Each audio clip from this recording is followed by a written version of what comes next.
പാളയം കണ്ണിമേറ മാർക്കറ്റിനുള്ളിലെ കെട്ടിടങ്ങൾ പൊളിച്ചു നീക്കി നഗരസഭാ അധികൃതർ മേയറുടെയും സെക്രട്ടറിയുടെയും നിർദ്ദേശാനുസരണം അനധികൃതമായി നിർമ്മിച്ച കെട്ടിടങ്ങളാണ് പൊളിച്ചു നീക്കിയത്.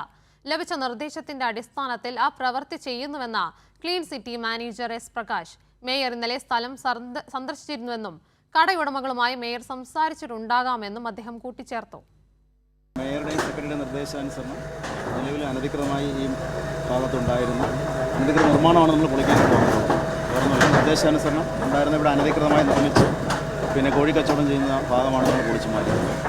അത് ഇന്ന് പെട്ടെന്ന് എല്ലാവരും വിളിച്ച് വരുത്തിയിട്ട് പറഞ്ഞ നിർദ്ദേശാനുസരണത്തിൽ ഞങ്ങൾ ആ പ്രവൃത്തി ചെയ്യുന്നെന്ന് മാത്രമേ. അല്ല, ഇവിടുത്തെ അനധികൃത നിർമ്മാണത്തെക്കുറിച്ച് നമുക്ക് അറിയില്ല. അത് എഞ്ചിനീയറിംഗ് ഭാഗമാണ് നോക്കുന്നത്. അപ്പോൾ അവർ പറഞ്ഞതിൻ്റെ അടിസ്ഥാനത്തിലുള്ള അനധികൃതമായി കണ്ടെത്തിയ ഭാഗങ്ങൾ ഇന്നത് പൊളിക്കണം എന്നുള്ള നിർദ്ദേശാനുസരണം ഞങ്ങളത് മാത്രമേ പൊളിച്ചിട്ടുള്ളൂ. ഇന്നലെ മേയർ ഇവിടെ സന്ദർശിച്ചിരുന്നു. മേയർ ഇന്നലെ സ്ഥലം സന്ദർശിച്ചിരുന്നു. അവർക്ക് ഡയറക്ഷൻ കൊടുത്തിട്ടുണ്ടാവുമെന്നാണ് ഞങ്ങൾ കരുതുന്നത്. ഞങ്ങൾ വിളിച്ച് ഡയറക്ഷൻ തന്നു. അത് ഡയറക്ഷൻ ഞങ്ങൾ പാലിച്ചു എന്ന് മാത്രമേ ഉള്ളൂ.